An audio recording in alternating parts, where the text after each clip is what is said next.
Jeff Moon est directeur de Portage, un réseau qui a été lancé par l'Association des bibliothèques de recherche du Canada. L'objectif est d'accroître la capacité des activités de gestion des données de recherche. Avant de se joindre à Portage, Jeff était bibliothécaire au Donnet à l'Université Queen's. Il était directeur universitaire du Centre de recherche et responsable du service de gestion des données de recherche. Là-dessus, j'invite Jeff Moon à prendre la parole pour nous faire une mise à jour sur l'environnement de gestion des données de recherche au Canada. Jeff, la parole est à vous. Merci beaucoup, Alison. Est-ce que tout le monde m'entend? Oui, vous m'entendez. Fantastique. Bienvenue tout le monde. Et merci d'avoir pris le temps ce matin pour participer à cet événement organisé par l'Université Memorial et dont le public est assez large ou vaste, si j'ai bien compris. Je vais vous faire une mise à jour sur la gestion des données de recherche au Canada. Et pour commencer, je vais lancer mes diapositives.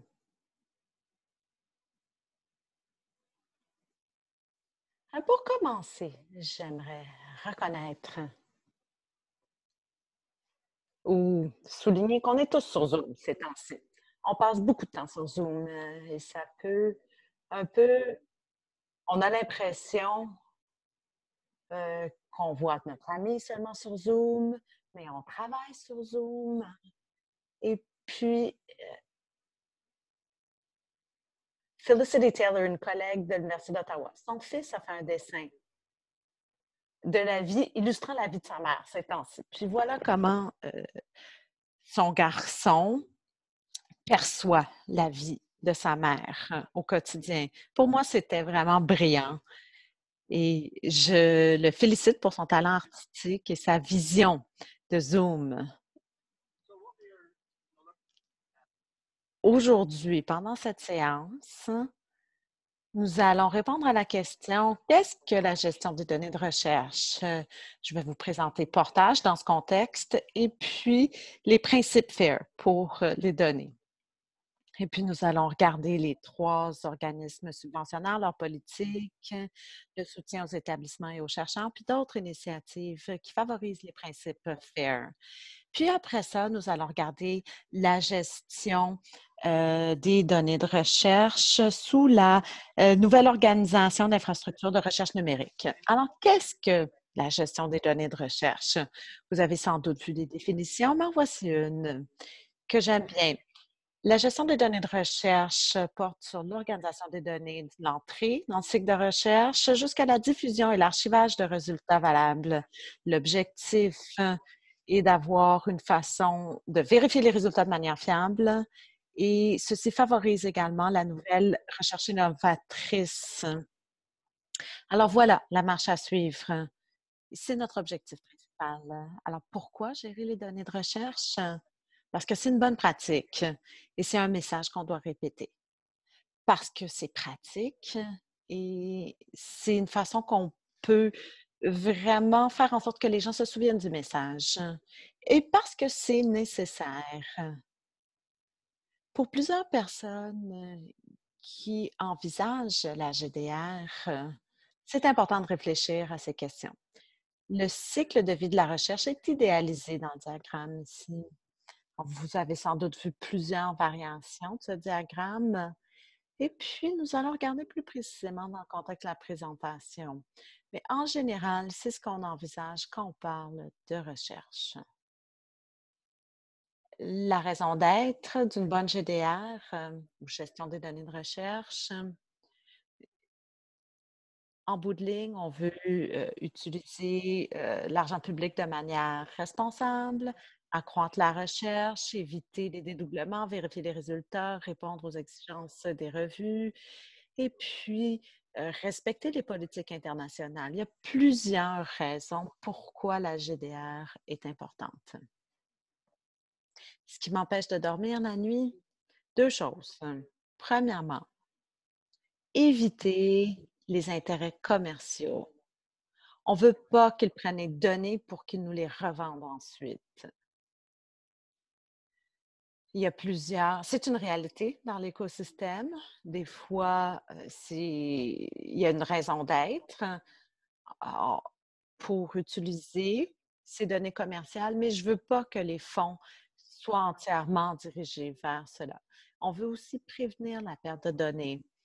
Je veux pas perdre de données et plus près de chez nous, ça peut vous arriver. Voici une photo de mon bureau et du mur à côté de mon bureau.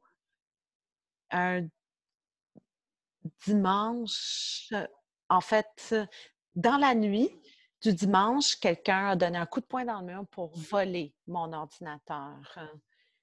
Et qui aurait pu imaginer que quelqu'un fasse un trou dans un mur pour voler un ordinateur? C'est quelque chose qui arrive tout à fait. Et c'est donc très important de gérer les données, d'avoir de bonnes pratiques pour éviter les pertes catastrophiques. Nous avons donc créé le réseau Portage qui a pour but, comme nous l'avons souligné dans l'introduction, l'objectif, c'est une intendance partagée des données de recherche, de créer une culture des données de recherche nationale, de favoriser une communauté de pratique et puis d'établir des services, une infrastructure nationale pour les données de recherche. Alors, nous allons bientôt mettre à jour le site de portage qui devrait être accessible dans la prochaine semaine. Portage est un réseau d'experts qui offre la formation, des services, des outils et une infrastructure, des plateformes d'infrastructure. Nous travaillons aussi en partenariat avec Données de recherche Canada pour favoriser ceci et d'appuyer la gestion des données de recherche, de créer des liens internationaux, Portage et DRC participent à cet écosystème. Voici une autre image du cycle de vie qui porte plus précisément sur le cycle de vie des données de recherche. La gestion des données de recherche concerne la planification, la collecte, l'analyse de données, la publication de données, déposer, préserver les données et puis réutiliser les données, qu'elles soient accessibles pour la découverte et qu'on y accède de façon adéquate. Dans ce contexte, Portage, en toute honnêteté, on dépend d'un réseau d'experts. Et c'est grâce à ces experts qu'on a pu atteindre plusieurs choses dans les dernières années. Par exemple, le groupe d'experts sur les PGD ou plans de gestion des données. On a aussi un groupe d'experts sur la conservation des données, un groupe d'experts sur les données sensibles, un groupe d'experts sur les dépôts de données, sur la préservation et sur la découverte et les métadonnées.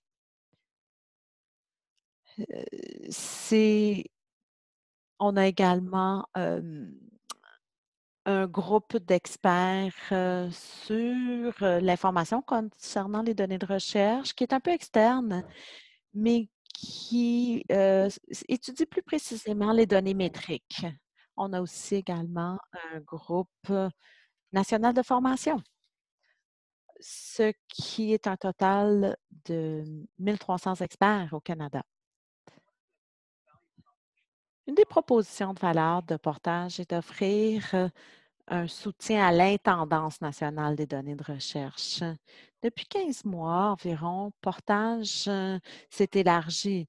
On était 2 en juillet 2019 et aujourd'hui, on est 15. Cette intendance nationale est absolument essentielle pour soutenir les groupes d'experts, les initiatives, plateformes, services, outils qu'on élabore. Dans ce contexte, nous avons des coordonnateurs et des agents de communication, entre autres, des agents de projet, dans tous ces domaines du cycle de vie des données de recherche, de la gestion des données de recherche. C'est un gros changement pour nous un virage et nous sommes très heureux de pouvoir y contribuer parce qu'aujourd'hui, nous sommes en mesure de diffuser, déployer l'expertise de ces experts, soutenir les groupes, puis travailler sur plusieurs initiatives pour lesquelles on n'avait pas la capacité auparavant. Regardons maintenant les principes FAIR. Pour ceux qui sont peut-être, qui ne connaissent pas nécessairement ces principes, alors F, findable en anglais, trouvable, accessible, interopérable et réutilisable. Et pour les êtres humains et pour les machines. L'opérabilité ou l'actionnabilité machine est absolument importante pour les bailleurs de fonds et leur politique. Pour moi, c'est un élément absolument crucial de notre travail depuis quelques années, et notamment les 3 éléments de la stratégie qu'on devrait lancer au début 2021, la stratégie institutionnelle, les plans de gestion de données et un dépôt. Pour la stratégie institutionnelle, sans grande surprise, ça concerne les établissements qui doivent créer une stratégie de GDR et Portage a créé un gabarit de stratégie que vous pouvez utiliser pour créer votre propre stratégie de GDR. Vous pouvez l'utiliser en partie, au complet, vous pouvez l'adapter à vos besoins. Environ 60% des personnes du sondage qu'on a lancé ou des établissements ont dit qu'ils utilisaient le gabarit. Pour la planification des données de recherche, un assistant GDR en ligne, c'est un outil de planification qui est géré par l'Université de l'Alberta. La nouvelle version est imminente. Et puis, nous avons aussi des exemples ou des modèles, des gabarits qui sont adaptés à des disciplines spécifiques. On a également une section de questions, d'orientation, mais ces gabarits sont vraiment conçus pour diverses disciplines bien précises. Pour le dépôt, nous avons plusieurs options de dépôt nationaux multidisciplinaires pour les multidisciplinaires Dataverse et le dépôt fédéré des données de recherche. Alors, comment respecter les principes FAIR dans mes données? L'adoption des établissements est absolument nécessaire. On a demandé aux établissements d'afficher publiquement sur leur site Web une stratégie de GDR institutionnelle. Voici 4 sections du gabarit. Dans une stratégie, en fait, ce n'est pas obligatoire, mais ce sont des suggestions pour les établissements de sensibiliser et entreprendre une évaluation de la préparation des établissements, de formaliser les pratiques de GDR et de définir une feuille de route. Ce qui veut dire d'établir une politique plus formelle à l'université pour la GDR. La stratégie est plus légère et c'est pour ça que les 3 organismes subventionnaires ont choisi une stratégie plutôt qu'une politique. C'est moins un fardeau administratif, mais on vise, en bout de ligne, l'important, c'est de formaliser la GDR. La planification est absolument nécessaire et c'est l'essence d'un GDR ou d'un PGD, plan de gestion des données. Alors, d'écrire quelles données vous allez acquérir, générer et pourquoi, expliquer comment vous allez gérer, décrire, analyser, stocker vos données, par qui et indiquer où et comment ou où et quand vous allez le faire. Alors, pourquoi élaborer un PGD? Ça vous aide de décrire d'avance comment vous allez gérer, décrire, analyser, stocker, partager vos données. Dans mes premières expériences au sein du réseau Portage, j'ai participé à un événement qui présentait un projet pilote pour la GDR et cet événement incluait 17 bailleurs de fonds. Et nous avons rencontré plusieurs groupes de recherche qui étaient tous sans nécessairement dépeindre un portrait négatif, mais tout le monde disait, ben, comment on fait? On ne sait pas par où commencer. Mais ils avaient des subventions assez conséquentes et ne pouvaient pas refuser de faire un PGD. Et on a regardé des questionnaires pour définir leur expérience. Puis à l'événement, chacun des 17 groupes avait reconnu et faisait la promotion de l'importance de la planification au début de la recherche. Ils ont dit que s'ils avaient fait ça dès le début, ils auraient évité des erreurs coûteuses ou de répéter le travail. Leurs données auraient été plus organisées, plus faciles à utiliser. Et ils ont quitté cette expérience avec une vision très positive de la planification de la gestion des données. Ça permet de répondre aux questions en amont. Puis l'objectif d'un PGD, pas uniquement de recueillir de l'information, mais d'une certaine façon, c'est de définir ce qu'on va faire. Parce que quand on vous pose la question de comment vous stockez les données, bien, il faut y réfléchir ou comment vous allez nommer les fichiers, comment vous allez nommer vos structures de fichiers. Et dans un PGD, on fait tout cela.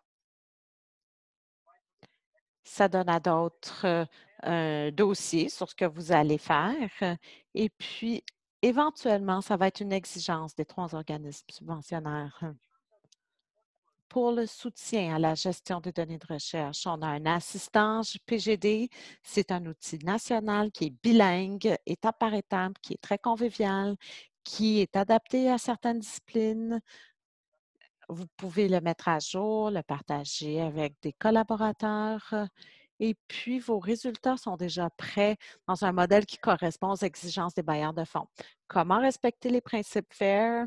Eh bien, le 3e volet, c'est le dépôt. Avant de parler des dépôts de données, on va revoir un petit peu le continuum de stockage. Parce que ce qui porte à confusion souvent ou qu'on interprète mal, comme je l'ai dit depuis quelques années, qu'est-ce qu'on veut dire par le stockage de données? Où sont les données? Quand on parle de préservation ou de dépôt ou de recherche active, la façon dont nous avons cadré la question, c'est de penser au stockage comme étant 3 secteurs généraux. Premièrement, le stockage actif. Là, c'est le moment quand le chercheur fait la recherche, c'est un accès contrôlé, vous avez des copies de travail pour les besoins des chercheurs, durée à court terme du projet qu'on peut stocker à plusieurs endroits, que ce soit sur un ordinateur portable, un réseau d'ordinateurs. L'objectif, c'est vraiment pour la recherche. Après avoir terminé la recherche, une copie des données qui vont être rendues publiques, on les met dans un dépôt. On les stocke dans un dépôt. Alors, Dataverse, par exemple, les données sont ouvertes, le cas échéant, c'est une copie de diffusion. C'est un stockage à moyen terme, au-delà de la durée du projet, puis l'objectif, c'est la découverte et l'accès. Ce n'est pas pour toutes les données que vous déposez, mais certaines données du dépôt vont être conservées activement pour être stockées à long terme. Alors, on va regarder tout le système Archivematica, puis d'autres logiciels où on normalise les données, puis elles deviennent un ensemble d'informations archivables qui est ouvert, le cas échéant. C'est une copie de préservation à long terme et c'est en cas de, en fait, c'est une copie du dernier recours en cas de catastrophe. Pour le cycle de vie de la recherche, le stockage actif concerne 7 parties du cycle de vie. L'archivage concerne la partie de gauche du diagramme. Beaucoup d'avantages au dépôt de données. S'assurer que les données sont découvrables, accessibles au-delà de l'étude originale. Plusieurs chercheurs déposent leurs données ou contactent la bibliothèque, dans mon expérience, c'est parce qu'il leur faut un identifiant d'objet numérique, un DOI. Ils vont venir vous voir parce qu'ils en ont besoin d'un. Et c'est une bonne façon d'aborder la question des données, des dépôts de données. On définit les conditions de licence concernant la manière dont les ensembles de données peuvent être utilisés. Puis on peut aussi superviser l'impact de la recherche, faire un suivi de l'utilisation des ensembles de données publiés. Pour le soutien à l'infrastructure au dépôt, nous avons 2 options principales, le DFDR et Dataverse, donc Dépôt fédéré des données de recherche. Il y en a plusieurs accessibles au Canada, que ce soit les domaines, les options dépôt qui sont accessibles au Canada ou à l'international. Par exemple, re3data.org pour voir tous les dépôts au Canada. Le DFDR est une plateforme évolutive pour le dépôt de données de recherche. C'est une approche à deux volets, puis je vais y revenir. Le DFDR est un partenariat entre Portage et Calcul Canada qui est évolutif et qui peut intégrer des données massives, des hiérarchies de fichiers, puis ça peut être distribué géographiquement.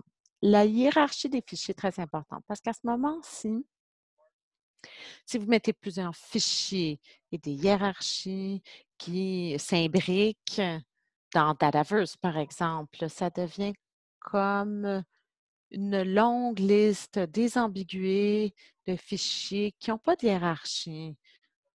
Mais le DFDR préserve la hiérarchie des fichiers. Puis pour moi, c'est un aspect très utile.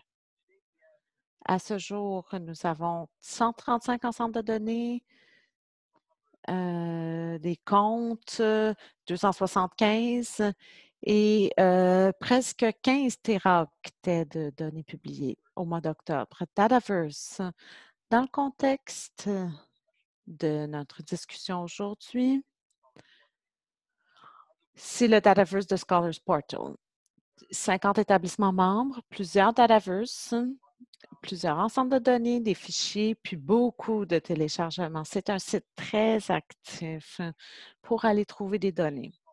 En plus du Dataverse de Scholars Portal, qui est en partie financé par l'initiative Portage et la NOIRN, on a plusieurs Dataverse indépendants que vous voyez au bas de l'écran qui sont accessibles aux chercheurs pour déposer leurs données.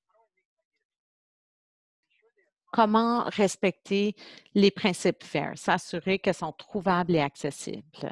On travaille là-dessus avec la plateforme du DFDR. C'est un dépôt en tant que tel où on peut mettre des données qui sont découvrables, mais aussi c'est un système pour recueillir des métadonnées et l'objectif, c'est d'accroître la découvrabilité des données de recherche ou des métadonnées et de décloisonner les dépôts et diriger la circulation vers des dépôts existants. On ne prend pas des dépôts pour que les gens contournent le dépôt. Non, on les dirige vraiment vers le dépôt pour accéder aux données. Puis, on veut créer une interopérabilité entre les plateformes canadiennes et internationales. On atteint ceci par une coopération avec le projet Open Air en Europe, où on partage nos collections de métadonnées et ces notices sont, on peut faire une recherche trouvée sur la plateforme OpenAir. Aujourd'hui, on a 79 dépôts canadiens et on continue à travailler sur des dépôts qui posent un défi, qu'on continue de mettre, on continue de les développer pour qu'on puisse faire une fouille dedans. Et le concept des identifiants permanents. Vous connaissez sans doute ce concept par DataCite. et les identifiants d'objets numériques. Mais un identifiant permanent est utilisé pour identifier, vérifier et localiser les ressources numériques de façon fiable. Par exemple, les DOI. Mais il y en a d'autres, que ce soit un identifiant ORCID, des organisations de recherche, des registres. Pour DataSite et des DOI, Portage et le Réseau canadien de documentation pour la recherche, le RCDR, ont fait un partenariat pour produire des DOI, mais on a dû laisser ça de côté. Et aujourd'hui, nous sommes le consortium canadien qui est responsable de la production et de la gestion de DOI pour des établissements canadiens. Puis on aide les chercheurs à obtenir un DOI pour leur recherche de façon simple et sans coût direct. ORCID est un autre système d'identifiant permanent. Il y a un consortium ORCID au Canada qui permet de résoudre l'ambiguïté des noms et les problèmes d'identification des chercheurs. On publie l'information sur vos intérêts de recherche, puis ensuite, on rassemble toute votre recherche dans un seul lieu. L'adoption est assez considérable auprès des éditeurs, bailleurs de fonds, puis des établissements de recherche. On peut obtenir un identifiant ORCID gratuitement à partir du site que vous voyez au bas de l'écran. Il y a beaucoup d'autres identifiants potentiels. Vous avez une carte ici qui illustre les autres identifiants potentiels. Pour moi, ce qui est intéressant ici, c'est la notion d'un identifiant permanent pour l'instrumentation. Parce qu'il y a plusieurs instruments qui recueillent l'information, qui utilisent une variété de formats, donc qui ne sont pas accessibles ouvertement. Et pour moi, c'est un modèle qui est assez intéressant. On a également CortrustSeal, qui, dans le contexte de l'homologation des dépôts, on s'assure que les dépôts répondent à certaines normes, puis ce sceau, en fait, CoreTrust, répond à certaines caractéristiques internationales pour les dépôts de données fiables. Ce n'est pas une norme ISO, c'est un peu moins contraignant, mais fiable, très fiable néanmoins. Lorsque le dépôt obtient le sceau, eh bien, on sait qu'il répond à des caractéristiques et normes internationales. On regarde aussi les métadonnées, les vocabulaires contrôlés pour améliorer la découverte au CLC. Des vedettes matières FAST, qui sont appliquées aux soumissions des FDA pour améliorer la découvrabilité. Ce n'est pas nécessairement des mots-clés ou de vocabulaire contrôlé, mais on s'assure ici d'avoir une capacité de recherche plus fiable. Et on recueille également des métadonnées de plus de dépôts canadiens, 79. Une grande partie de ceux-ci représentent les métadonnées qui sont facilement accessibles, mais il y a beaucoup d'autres dépôts où on peut aller faire une fouille de métadonnées. On améliore la découverte géospatiale par le projet Géodicée, qui permet aux chercheurs de chercher des données, pas par mots-clés, mais par géographie. Ils peuvent donc faire un zoom sur la carte du monde et peuvent, par exemple, demander de trouver toutes les données pour une certaine géographie, lieu géographique. Et c'est une très grande avancée pour la découverte des données. Par exemple, si vous voulez trouver toutes les données du nord du Canada, je n'ai aucune idée du mot-clé que j'utiliserais pour faire la recherche qui pourrait refléter toutes les données des provinces et des territoires au nord, des territoires autochtones ou tout autre aspect du Nord, peu importe comment on évoque le Nord dans ces mots-clés pour la recherche.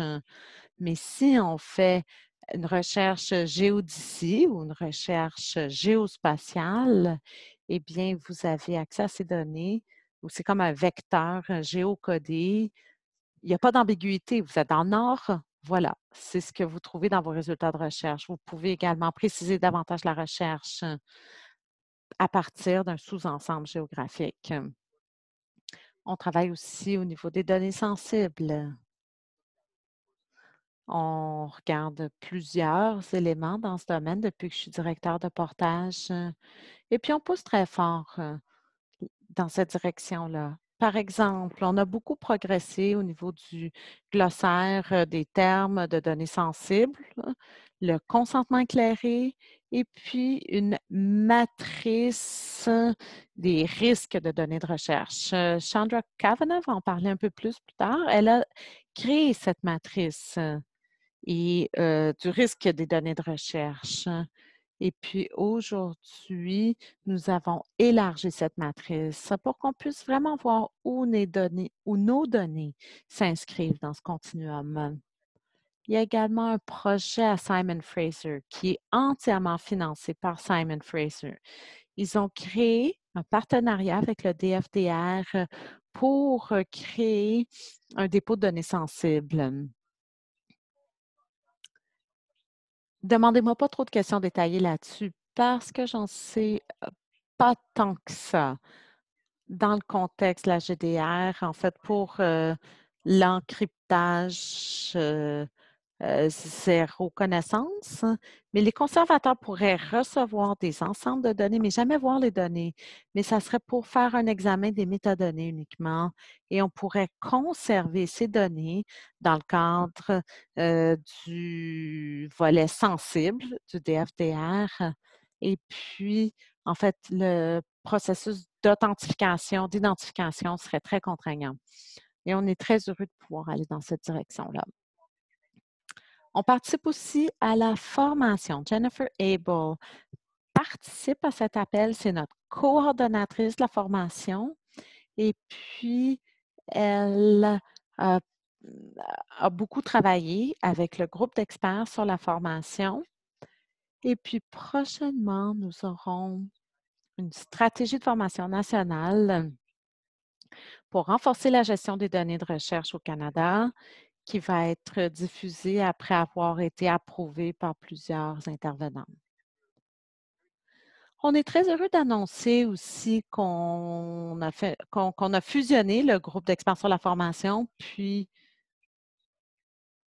le groupe de travail sur la formation à la gestion des données de recherche. On a fusionné ces deux groupes-là pour avoir un seul groupe de formation nationale. Et on est très heureux de ce progrès. Puis on espère pouvoir faire la même chose avec nos autres groupes d'experts, comités auprès d'organisations connexes. Pour les prochaines étapes,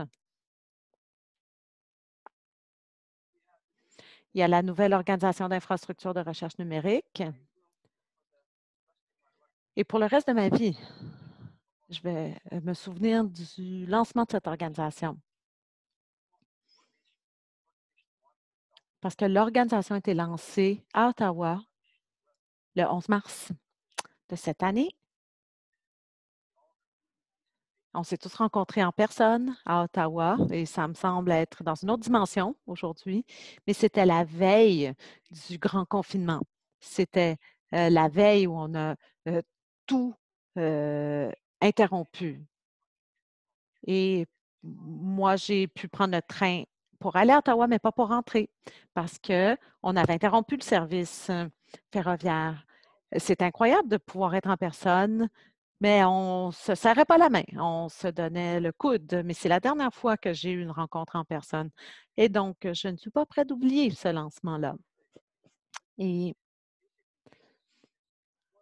alors, voici un portrait du contexte avant. On voit tous les bailleurs de fonds, mais aujourd'hui, le diagramme est beaucoup plus simple. Canary à gauche qui va continuer à travailler sur l'éducation et la recherche du réseau numérique. Alors, c'est tout le côté réseau de l'écosystème. Mais ensuite, la NOIRN va être responsable de la gestion des données, des logiciels de recherche. Alors, on a un nouveau PDG, Nizar Ladac, qui est anciennement PDG de Calcul Ontario. Je n'ai pas eu l'occasion de le rencontrer, mais on espère que l'équipe de gestion des données aura l'occasion de partager notre travail avec M. Ladac prochainement. Vous avez ici le conseil d'administration de la NOIRN et puis je suis très heureux de dire que nous avons élu à l'unanimité le conseil au mois de mars.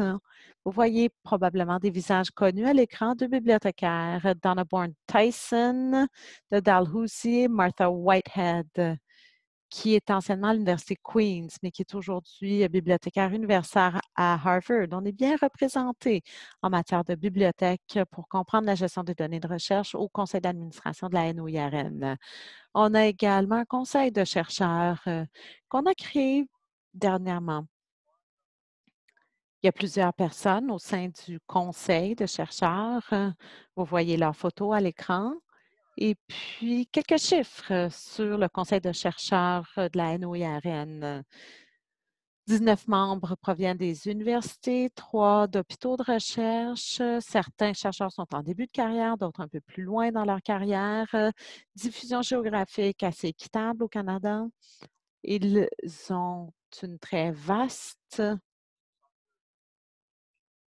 expertise en calcul et données de recherche. Certains ont de l'expertise dans les 3 domaines, puis ils proviennent de diverses disciplines. 7, 6, 9 pour ce qui est des sciences humaines, sciences de la santé, respectivement. Et c'est une très belle réalisation pour la NOIRN d'attirer cette qualité-là de chercheurs au sein du conseil. Et leur rôle va être de conseiller et d'informer la direction à prendre dans les 3 domaines d'activité de la NOIRN, incluant la gestion des données. Au début, la NOIRN a embauché ou une bibliothécaire comme analyste principale pour cartographier l'état actuel de la gestion des données de recherche au Canada. Shahira Kerr, qui était agente de projet à Portage, est aujourd'hui bibliothécaire à la Conservation Université Victoria. Travaille à temps partiel comme analyste principal. Et puis, au total, il y a 3 équivalents temps complet. On se penche aussi sur les logiciels de recherche puis le calcul avancé. On produit actuellement des articles sur les logiciels de recherche et puis le calcul avancé en recherche. Ces articles vont s'accompagner d'une évaluation des besoins et puis nous allons ensuite passer à un plan stratégique pour se tourner vers l'avenir puis penser aux prochaines étapes de la NOIRN en fonction de la rétroaction obtenue. Les priorités en gestion des données. Premièrement, de déployer un soutien national à l'intendance des données. Alors, c'est une forme de soutien coordonné au niveau national dans l'ensemble du cycle de vie des données, que ce soit avec les agents de communication, les agents de projet. On s'assure d'offrir un soutien national à l'intendance et à la gestion des données. C'est beaucoup du travail bénévole. On travaille sur différentes initiatives, mais on obtient un soutien national, ce qui réduit un peu le fardeau de ces bénévoles. Il nous faut absolument un réseau d'experts. On veut continuer cette approche, mais aujourd'hui, on peut leur donner une forme de soutien à la coordination pour ces initiatives. La plateforme, le soutien à la plateforme de GDR, nous allons continuer à déployer des plateformes à l'échelle nationale, des services également. On va les lancer pour qu'elles soient entièrement productives au début de la nouvelle année. On va lancer un nouvel assistant PGD 2.0 dans les prochains mois, puis nous allons également créer de nouveaux services et plateformes à la lumière des suggestions du conseil puis de l'évaluation des besoins. Nous allons ensuite faire une transition vers la NOIRN. Nous sommes entièrement subventionnés par cette nouvelle organisation depuis le 1er octobre. Puis dans ce contexte, nous allons faire une fusion entre Données de recherche Canada et Portage. Nous allons faire une intégration avec l'ARC et Research Software. Nous avons déjà de l'expérience à ce niveau-là. Nous avons donc nous sommes en partenariat avec le DFDR depuis quelques années pour créer une plateforme de dépôt puis des services de découverte qui sont associés au DFDR. Mais dans d'autres domaines, ça va être très important aussi. Dans le passé, nous avons soumis un projet qui s'appelle Radian, qui porte sur le stockage actif. Mais nous avons également participé à un appel cette semaine avec le PDG de Calcul Québec, ou la PDG, Suzanne Talon, qui nous demandait comment on pouvait faire en sorte que les analystes connaissent mieux la gestion des données pour que les données qui passent par le stockage actif, puis la portion active du cycle de recherche puissent terminer cette portion du cycle en étant plus près, en ayant une meilleure préparation au dépôt puis à la préservation avec de bonnes pratiques. L'objectif est de faire de la meilleure recherche, mais selon elle, 30 du stockage qu'on offre coûte cher et 40 ou 30 du stockage est gaspillé en ayant des copies redondantes, des copies multiples, des données qui ne sont plus d'importance quelconque. Avec une meilleure gestion, on peut avoir des capacités de calcul hautement performantes pour la recherche au Canada. D'où l'intérêt pour cela. Et puis, on a également fait une évaluation des besoins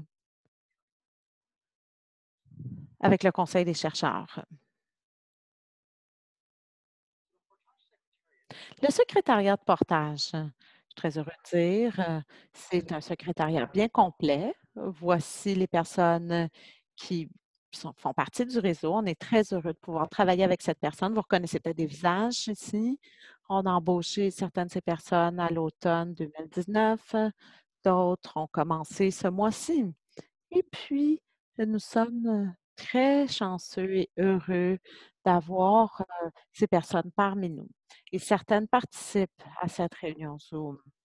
Elles répondent aux besoins de la communauté de recherche grâce au soutien du secrétariat national.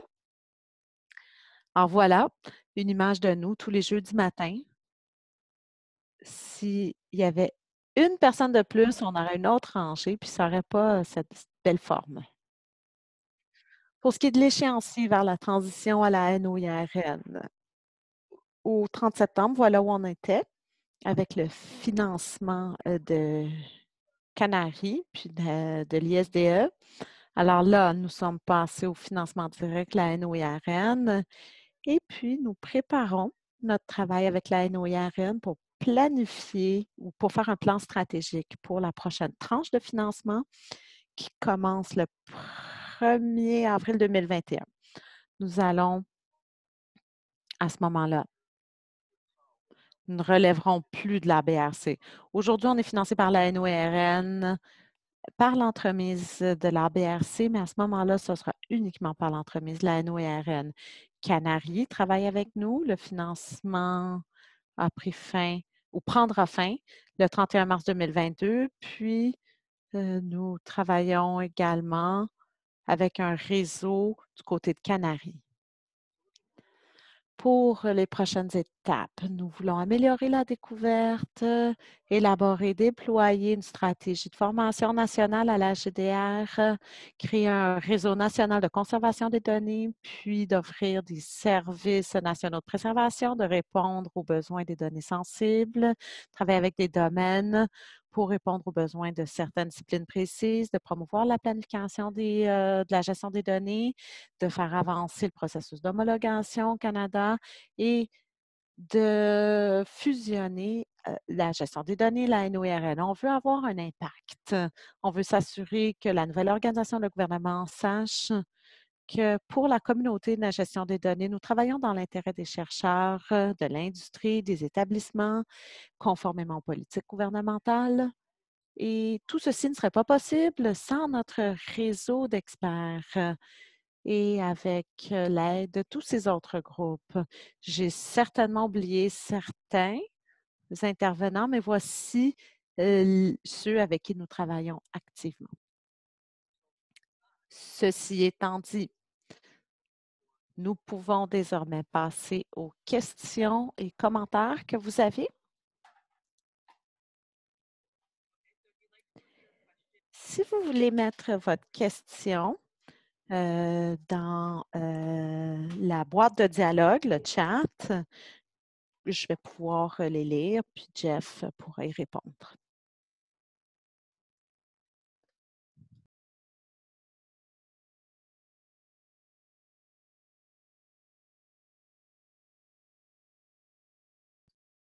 Allison, on ne vous entend pas.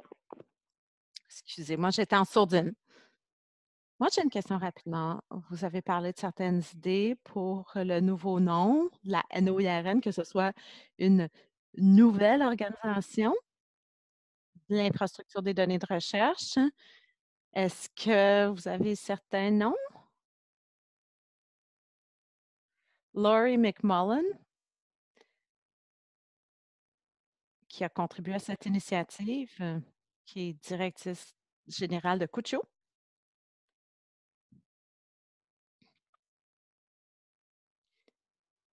Elle a trouvé un nom qu'on aimait beaucoup. Je ne suis pas contre personnellement, mais je n'ai pas trop mon mot à dire. Il y a eu un communiqué. Non, la NOIRN a un service de communication qui va se pencher sur le nouveau nom. Et on réfléchit au nom de la nouvelle organisation, puis comment les 3 volets pourront être reflétés, ou comment faire la promotion de ces 3 volets par la nouvelle organisation.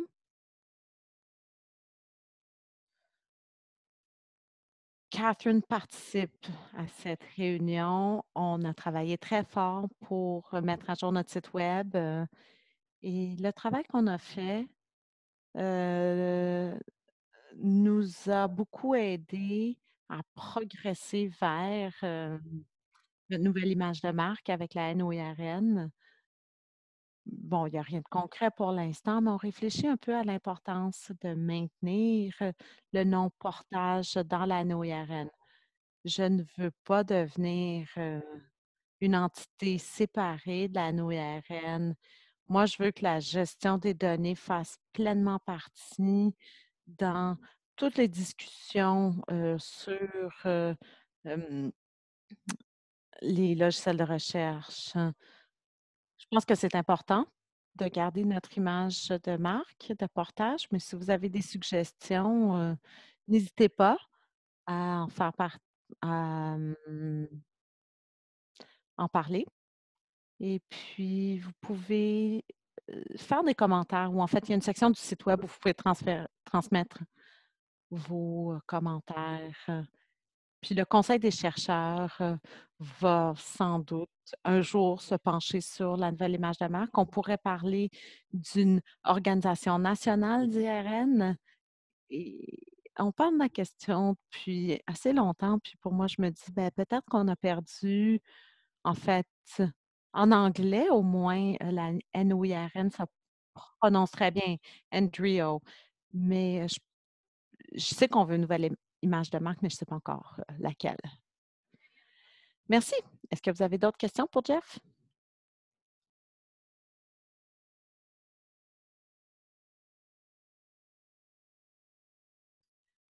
Plutôt, on avait demandé de mettre un lien pour GeoCD. Alors, c'est geo.frdr, DFDR. C'est encore en format bêta de façon intentionnelle. C'est encore dans la phase bêta. C'est pas encore traduit. C'est pas encore accessible en anglais-français, on ne peut donc pas lancer officiellement, d'où la version bêta. Mais on travaille pour l'intégrer de façon plus fluide dans le DFDR. On veut peaufiner la couche de découverte pour que la recherche par mots-clés puis par géolocalisation soit intégrée de façon plus fluide. C'est ce qu'on vise pour le DFDR.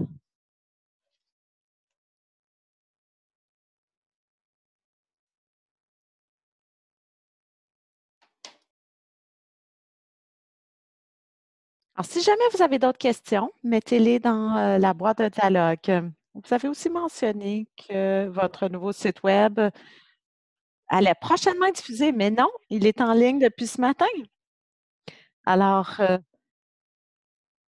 félicitations à Kathleen O'Hare. Je sais que vendredi, j'ai dit, fais-le vendredi matin. Ce qui voulait dire que si ça n'allait pas bien, sa fin de semaine était gâchée. Alors, je ne sais pas combien de travail elle a fait pour le mettre en ligne aujourd'hui, mais je la félicite et je remercie beaucoup tous les coordonnateurs qui ont travaillé très fort, qui ont eu le courage et qui ont travaillé fort vu l'ampleur du projet. Je suis très contente que ce soit en ligne. Je devrais vérifier tous les matins. Et en parallèle, si vous regardez le site web, portage, formation, ressources de formation, c'est une liste de toutes les ressources de formation qui est semblable à ce que vous auriez vu sur l'ancien site web. C'était nécessaire parce qu'on n'était pas encore prêt. On n'avait pas les ressources à temps pour élaborer un portail de formation. Mais on va le faire et qui va répondre aux besoins des ressources de formation, puis de s'assurer que la découverte, pas uniquement des ressources adéquates, mais aussi des ressources pour différents publics. Si vous êtes un chercheur, si vous êtes un spécialiste de données ou administrateur, vous allez avoir une façon d'accéder aux ressources de formation qui sont offertes, que nous avons élaborées au fil des dernières années, que nous allons continuer à créer dans le cadre de la stratégie de formation à la gestion des données. Félicitations. Il y a un commentaire ici qui dit qu'il y a beaucoup d'abréviations qui portent à confusion. Est-ce qu'il y aurait un glossaire quelque part? Oui, il y a un glossaire. Il y a quelques glossaires. Il y a un glossaire sur les données sensibles qui peut peut-être définir les acronymes. Il y en a peut-être un sur le site web. Je ne sais pas si on définit les expressions qui concernent la gestion des données ou les acronymes. Merci, Aaron. Alors, je ne sais pas si on définit RS, ARC et tous ces autres acronymes. Si ce n'est pas le cas, je vais me faire une note et à Jennifer, coordonnatrice de formation, ou Kathleen, agente de communication, qu'on pourrait peut-être envisager de le faire pour préciser. Alors, je suis désolée d'utiliser autant d'acronymes, d'en avoir utilisé autant dans ma présentation. Et félicitations à la personne qui fait la traduction simultanée. J'ai aucune idée de comment ça s'est passé. J'aimerais bien avoir vos commentaires pour voir comment ça s'est passé. Et nous voulons faire en sorte d'avoir le français et l'anglais ou des services en français et en anglais. Alors, je serais vraiment curieux de voir comment ça s'est passé. Je ne les envie pas de faire leur travail. Merci beaucoup. Alors, la personne a dû traduire ça. Alors, félicitations à l'interprète. Alors, oui, c'est un domaine où on utilise beaucoup d'acronymes et je dois en chercher régulièrement. Ça me perdrait. Je sais parler en français, mais si vous me demandez de traduire au-delà des termes techniques de la gestion des données, C'est le DFDR.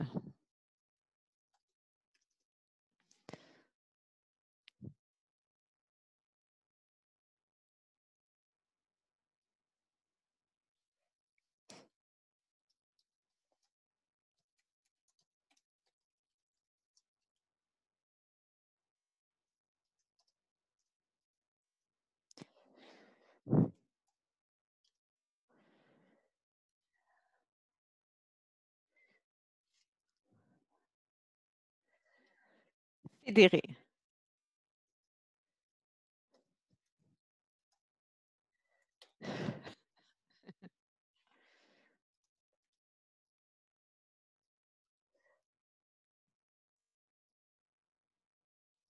La prochaine séance est à 10h30, heure de l'Atlantique, avec Aaron McPherson.